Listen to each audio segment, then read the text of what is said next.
예수님께서는 마태복음 5장에서 산상수훈을 시작하시면서 맨 처음에 8가지 종류의 복 있는 사람에 대해서 말씀을 하셨습니다. 그런데 여기 나오는 복 있는 사람들은 세상적인 관점에서 보면 전혀 복 있는 사람은 아닙니다. 복 있기는커녕 사람들로부터 조롱받고 무시당할 그런 사람들입니다. 마음이 가난하고 슬퍼하는 사람은 물론 복이 있다고 말할 수 없습니다. 온유하고 의에 누리고 목마르고 자비하고 마음이 깨끗하고 평화를 이루고 의를 위하여 박해를 받는 일들은 참으로 고귀하고 가치 있는 일이기는 하지만 현실적인 눈으로 보면 그런 사람들은 대부분 손해당하고 무시당하는 경우들이 너무나 많습니다. 약한 모습을 보이면, 손해보는 모습을 보이면 어떻게든 그 사람을 속여서 내 이득을 챙기려고 하는 것이 세상 사람들입니다. 마음이 온유하고 자비하며 깨끗한 사람들이 살기에는 이 세상은 너무나 박합니다. 조금만 틈을 보이면 그 틈으로 휘짓고 들어와서 우리를 무너뜨리려고 하는 일들이 너무나 쉽게 일어납니다. 대부분 사람은 약아서 자기 이익을 위해서는 수단과 방법을 가리지 않는 사람들이 대부분이며, 온유하고 자비하며 깨끗한 사람들은 보통 바보 취급당하고 손가락질 당하기 일쑤입니다. 의를 위해서 박해를 받으면 겉으로는 존경하고 잘한다고 말하지만 뒤돌아서서는 비웃고 따돌리고 결국에는 공동체에서 쫓겨나가기도 합니다. 예수님께서는 예수님 때문에 모욕을 당하고 박해를 받고 터무니없는 말로 온갖 비난을 받으면 너에게 복이 있다고 말씀하셨는데요. 이것이야말로 현실과 너무나 동떨어진 이야기들입니다. 세상을 살아가면서 똑똑한 사람들은 어떤 방법을 써서라도 자신이 모욕당하거나 박해받지 않고 비난받지 않으며 살아가려고 합니다. 근데 만약 그런 일을 당하면 길을 쓰고서라도 복수해서 분풀이를 하는 것이 보통 사람들입니다. 우리 다 그렇잖아요. 저도 그렇습니다. 그런데 예수님께서는 의를 위하여 이런 일들을 당하며 복이 있다고 기뻐하고 즐거워하라고 말씀하셨으니 이를 도대체 어떻게 우리가 받아들여야 할까요? 그런데 바로 그런 사람들에게 주어지는 축복이 있다는 겁니다. 그 축복이 바로 하늘나라라고 예수님께서는 분명히 오늘 본문에서 말씀하십니다. 그런 사람들이 받게 될 복이 바로 하나님의 나라다라고 말씀하셨습니다. 결국 하늘나라는 세상과는 전혀 다른 가치관을 가지고 사는 사람들이 세상이라고 말하지 않을 수가 없다는 겁니다. 즉 하늘나라는 예수님이 계신 곳이고 예수님처럼 사는 사람들만이 들어가는 나라다라는 것을 우리가 인정한다면 팔복에 나오는 그 모든 내용 역시 우리가 인정하지 않을 수 없다는 거죠. 왜냐하면 8가지 복에 가장 합당하게 사신 분이 계신데 바로 그분이 바로 우리의 주님이신 예수님이시기 때문입니다. 그리고 예수를 믿는다는 것, 교회 문만 밟고 주일날 한번 왔다 갔다 하는 것, 그게 예수 믿는 것이 아니라 예수 믿는다는 것이 무엇이냐? 그건 바로 뭐냐면 결국 예수님과 같은 가치관을 가지고 예수님과 같은 삶의 방식을 가지고 살아가는 것, 그것이 예수 믿는 겁니다. 다른 말로 신앙생활, 신앙을 가지고 생활하는 것, 신앙을 가지고 살아가는 것, 예수님에 대한 믿음을 가지고 살아가는 것, 그것이 신앙생활이고 그것이 예수 믿는다는 거예요. 내가 예수 믿습니다 라고 솔직하게 고백한다면 나는 예수님의 가치관과 예수님이 가지고 계셨던 가치관과 예수님의 삶의 방식, 삶의 모습을 따르려고 노력하고 있습니다 라고 고백하는 것과 마찬가지가 되어야 한다는 겁니다. 교회에 왔다 갔다 하는 걸로 구원 얻을 수 없는 것처럼 교회에 왔다 갔다 하는 걸로 내가 예수 믿는다라고 생각하시면 안 된다는 거예요.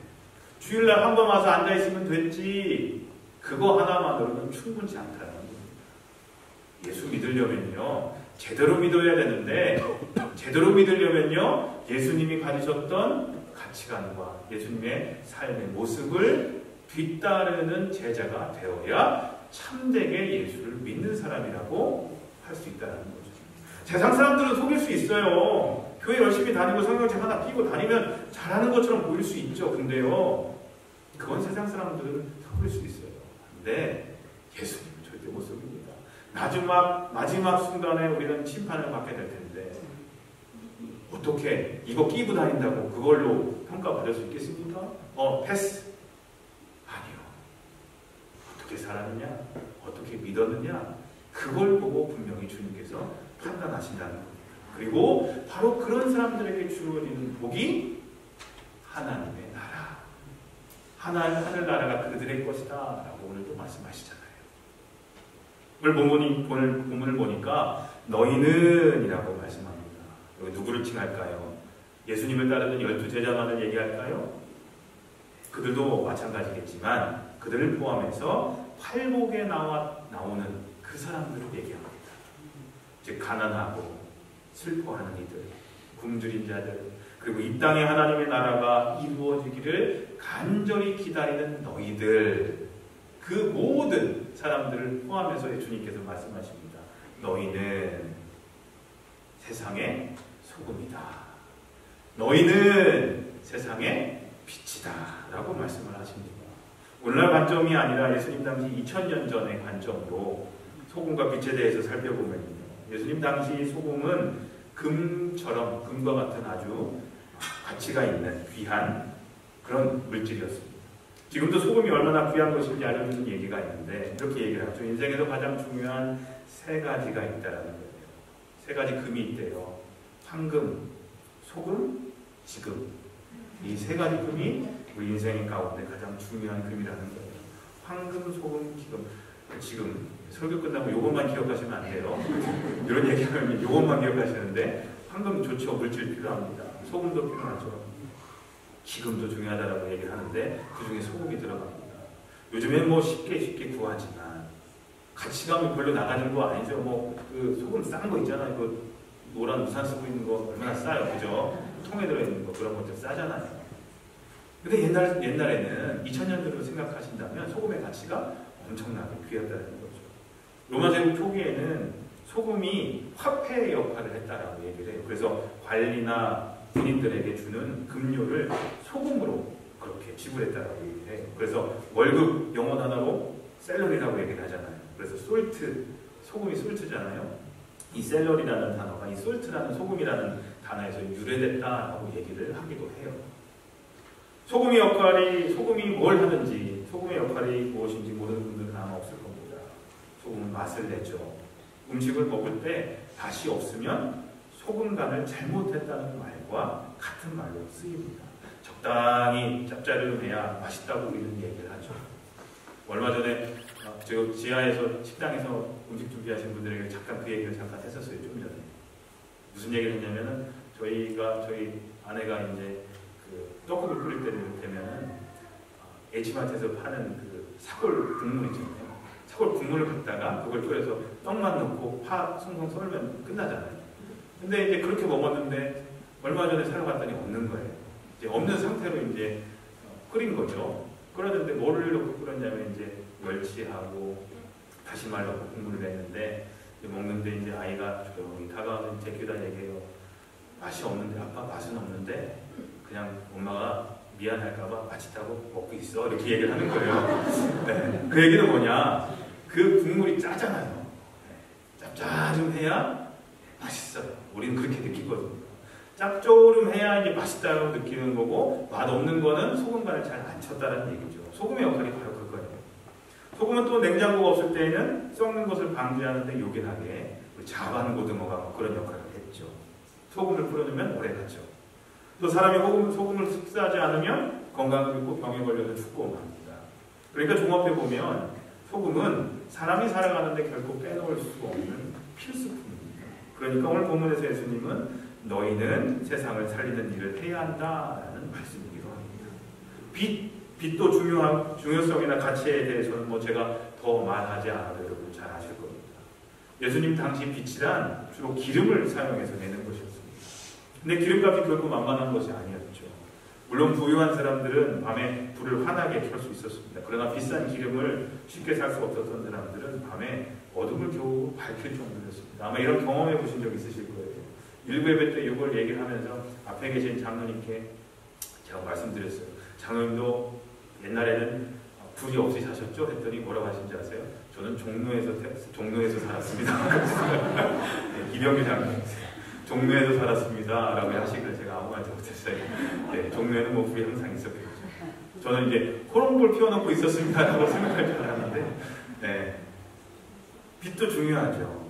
뭐 빛, 우리 이미숙 권사님 아버님 장례예배 12월 23일 날 종교 나갔을 때 장례예배를 하기로 된 거예요. 종교 나갈 때 누가 알았어요? 바람이 많이 불어가지고 엄청 추운 날이었잖아요. 촛불 켜놓고 불 없이 시작을 했어요. 빛이 얼마나 중요한지 몰라요. 그때 알았어요. 야, 전기 안 들어오고 빛이 없으니까 아무것도 할 수 없구나. 그 가치는 뭐 얘기 안 해도 아마 여러분들 아실 겁니다. 그러므로 예수님께서 너희는 소금이요 빛이다 라고 말씀하신 것은요, 이렇게 풀어서 우리는 이해할 수 있어요. 혹시 세상 사람들은 너희를 초라하게 생각하고 무시하고 비난할지 모르지만 사실 너희들은 소금과 빛처럼 값지고 귀한 존재들이다. 세상은 혹시 너희들의 존재 가치를 잘 알지 못할 때가 있더라도 너희는 마땅히 가져야 할 자존감과 자긍심을 갖고 살아야 한다. 내가 친히 너희를 소금과 빛처럼 존귀한 존재라고 말하고 있지 않느냐 하는 말씀이십니다. 오늘 본문 말씀에서 한 가지 더 주목해야 될 것이 있어요.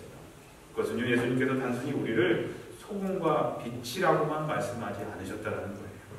우리를 향하여 뭐라고 말씀하셨어요? 너희는 세상의 소금과 세상의 빛이다 라고 말씀하셨다는 겁니다. 이 말은 우리가 세상 속에서 세상을 위하여 진가를 발휘해야 하는 소금이 되어야 하고, 또 세상을 위하여 세상을 속에서 비춰야 하는 빛이 되어야 한다는 뜻입니다. 그런 의미에서 2023년도 표가 뭐예요? 세상을 향한 사랑 공동체입니다. 우리끼리만 사랑하면서 살려는 것이 아니라 세상을 향해서 사랑의 공동체가 되자라는 겁니다. 한 곳에 쌓여만 있고 세상에서 쓰이지 않는 소금은요, 아무런 가치가 없습니다. 은행 잔고에 많은 돈이 쌓여있다고 가정해 본다면요, 그 돈의 가치는 언제 나타납니까? 필요한 곳에 요긴하게 쓰일 때 그 돈의 가치가 나타납니다. 근데 그 돈이 그저 은행에만 쌓여만 있으면 그 돈은 그저 숫자일 뿐이라는 거죠. 빛도 마찬가지입니다. 많은 사람들에게 비춰야만 그 빛의 가치가 드러난다는 겁니다. 예수님께서 친히 이렇게 말씀하신 이유가 있어요. 너희는 세상의 빛이다. 사람이 등불을 켜서 말 아래다가 내려놓지 아니하고 등경 위에다 놓아둔다. 그래야 등불이 집안에 있는 모든 사람에게 환히 비친다. 여기서 나오는 말은 타는 말이 아니라 대박 아시죠? 보울, 그걸 얘기하는 겁니다. 옛날 이스라엘 사람들은 집에서 등불을 쓰지 않을 때 그것을 넣어놨던 장소가 바로 그 말, 대박, 보울이었다는 거죠. 그러니까 만약에 등불을 켜서 대박 아래에 둔다면 집안을 환하게 비출 수 없고, 또 등불을 켠 의미도 찾을 수 없다는 거죠. 등불은 비춰지기 위해서 존재하기 때문입니다. 그러면서 등불을 켰다면 반드시 등경 위에 두어야 한다. 등경은 등잔을 걸어두는 기구를 얘기하고, 등걸이 스탠드라고도 얘기할 수 있는데, 그래야 등불이 집안에 있는 모든 사람들에게 환히 비치게 된다는 겁니다. 그리고 바로 그럴 때 빛의 가치가 드러난다는 거예요. 그 장례식 때 촛불 켜는 걸로는 부족한 거예요. 빛이 없잖아요. 뭐 셀폰 빛도 있겠지만. 근데 어떤 분이 아이디어를 내주셨어요. 교회에 여기저기 곳곳에 태양열로 그 빛을 저녁에 쏴주는, 곳곳을 쏴주는 게 있거든요. 그 움직일 수가 있어요. 조그맣거든요. 근데 그걸 갖다 놓으셨어요. 근데 그걸 어디다 놓으셨냐? 아이디어를 아주 잘 썼어요. 황진우 집사님이 쓰셨나요? 사다리를 놓고 사다리 위에서 그 빛을 비치게 하는 거예요. 그러니까 어느 정도 비치게 되더라고요. 의자에 놓고 사다리에 놓고. 그게 원래 땅에서 위를 비치게끔 되어 있거든요. 근데 그렇게 놓으면 빛이 사람들한테 막혀서 비춰지지가 않아요. 근데 그것을요, 사다리 위에서 놓고 비추니까 어느 정도 보이게끔 비춰지더라고요. 빛은요, 위에서 비춰져야 됩니다. 비춰지기 위해서 빛이 존재하고, 빛이 비춰질 때 그 존재 가치가 생기는 겁니다. 히브리서 10장 25절에 이런 얘기가 있어요. 모이기를 피하는 어떤 사람들의 습관과 같이 하지 말고 오직 권하여 그날이 가까움을 볼수록 더욱 그리하자라는 말씀이 있습니다. 신앙생활하면서 교회에서의 예배뿐만 아니라 다른 모임들도 열심히 참여해야 한다는 의미를 설명할 때 자주 사용되는 말이 바로 이 성경 구절입니다. 모이기를 힘쓰자고 얘기를 하죠. 하지만 오늘날 교회와 그리스도인들의 문제점은 잘 모이지 못하는 데 있지 않고 잘 흩어지지 못하는 데 있다라고 지적받기도 합니다. 모이기는 잘해 자기들끼리. 그런데 세상에서 어떤 영향을 끼치지 못해. 그것이 오늘날 교회에서 욕먹는 이유 중에 하나입니다. 기독교의 역사만 보더라도 교회가 잘 흩어질 때 교회는 더 잘 모이는 활력 있는 교회가 되고, 잘 흩어지지 못할 때 교회 부흥이 멈추게 되었던 것을 볼 수가 있습니다. 물론 교회는 잘 모여야 됩니다. 이렇게 잘 모여야 됩니다. 그러나 동시에 세상에서 잘 흩어져야 세상에서 참 소금과 빛의 사명을 잘 발휘할 수 있게 되는 겁니다. 우리끼리만 이 안에 있으면요, 그 짠맛도 내지 못하고 빛도 세상에 비출 수가 없다라는 거예요. 지난 주일에 예배에 대해서 말씀을 전했죠. 예배를 영어로 워십 서비스라고 얘기해요. 때로는 서비스라고도 얘기를 합니다. 그것은요, 우리는 예배를 통하여 하나님을 향한 우리의 서비스를 통하여 하나님을 기쁘시게 하기 때문에 예배를 서비스라고 합니다.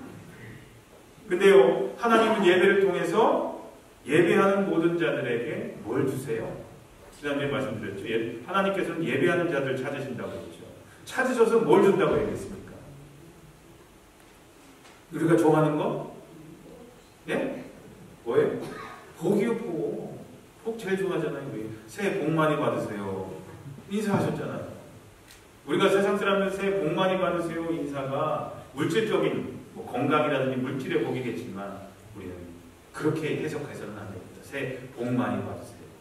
하나님이 주시는 복을 많이 받으십시오. 하나님의 복은 항상 물질과 연관된 것은 아니잖아요. 영적인 것도 있잖아요. 근데 예배하는 자들에게, 신령과 진정으로 예배하는 자들에게 주시는 것, 그것이 바로 하나님의 복이라는 겁니다. 바로 그렇기 때문에 예배를 통해서 우리는 복을 경험할 수가 있습니다.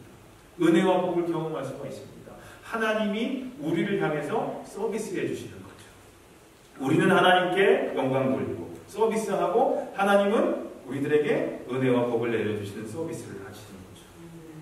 그게 예배입니다. 예배에 관한 이 두 가지 의미, 하나님을 기쁘시게 하고 하나님의 은혜를 경험하는 것은 모이는 교회에서 행해지는 겁니다. 바로 이 자리에서, 또 온라인을 통해서 참여하신 여러분들 역시 함께 이 자리에서 그 은혜를 경험할 수가 있습니다. 그런데 예배의 의미가 여기에서 끝나지 않습니다. 이 예배 서비스는요, 흩어지는 교회에서도 행해줘야 됩니다. 흩어지는 교회에서. 교회가 어떻게 흩어져요?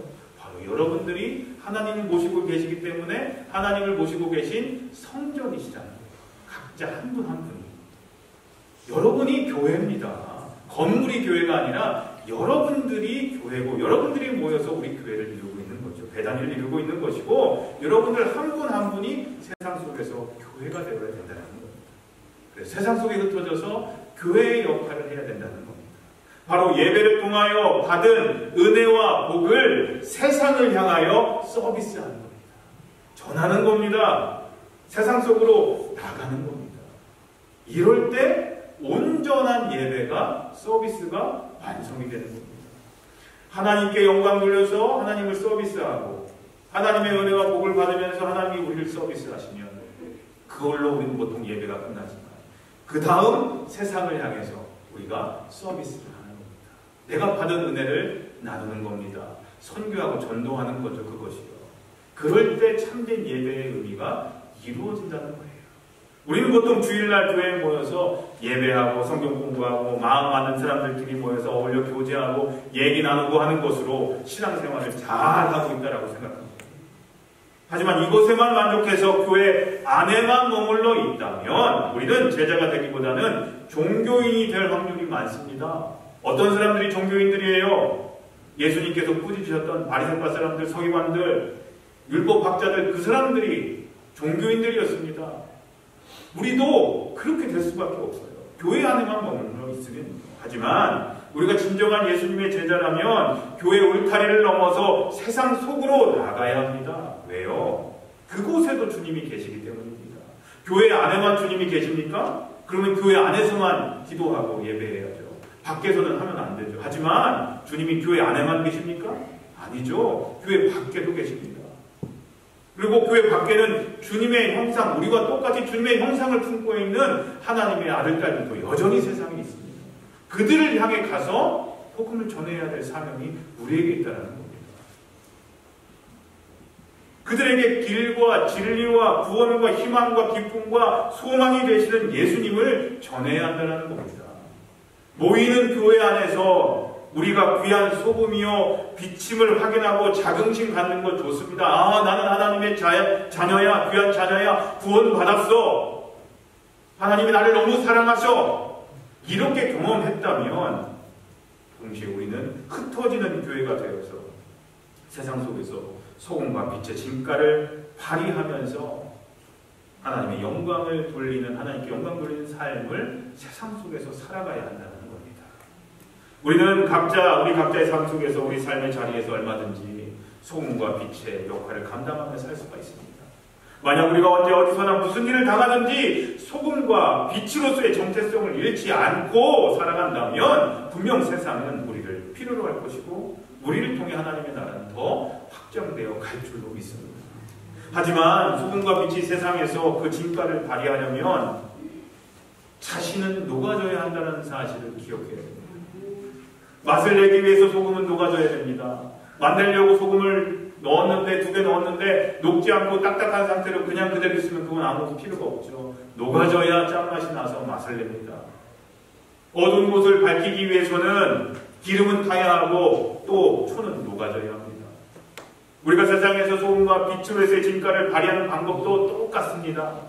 자신을 헌신하고 희생해야 됩니다. 내어줘야 됩니다. 나를 낮추고 남을 높여주는 겸손함이 있어야 됩니다. 좀 손해도 봐야 됩니다. 손에 움켜쥐고 있는 거 내려놔야 됩니다. 욕심들 내려놔야 됩니다. 아주 먼 곳에 가야만 그런 삶을 살 수 있는 것은 아니에요. 아주 가까운 곳부터 내 남편, 내 아내, 내 자녀, 친척, 친구, 그리고 매일 만나는 동네 사람들, 같이 일하는 사람들, 그 모든 이들에게 우리는 소금과 빛으로서의 영향력을 끼칠 수가 있다는 겁니다. 내가 녹아지고 내가 태워진다면 그 일이 가능하다는 겁니다. 지난 성탄 전야 때도 이 말씀을 드렸어요. 또 자주 이 말씀을 드리는데 우리 교회는 위치적으로 엘보시티의 꼭대기 부분에 자리 잡고 있습니다. 여러분들 주거 안에 교회 약도도 보면은 보시면 아시겠지만 우리 교회는 지도를 보시면 29번은 남북으로 쫙 뚫려 있고 70번과 40번은 나란히 동서로 뚫려 있습니다. 십자가 모양의 꼭대기 부분에 우리 교회가 위치해 있습니다. 저는 위치적으로만 보더라도 하나님이 우리를 이 자리로 불러주신 이유가 바로 지역사회를 향한 선교적인 사명을 깨닫기 때문입니다. 그 이유가 있다고 저는 생각해요.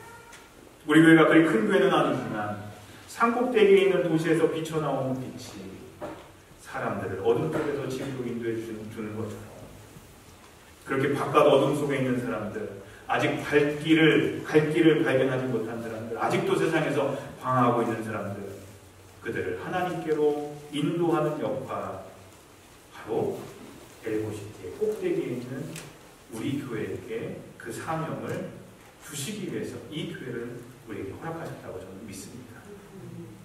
그래서 오늘 본문은 바로 저와 여러분들, 우리 베다니에게 주시는 말씀이라고 저는 믿습니다.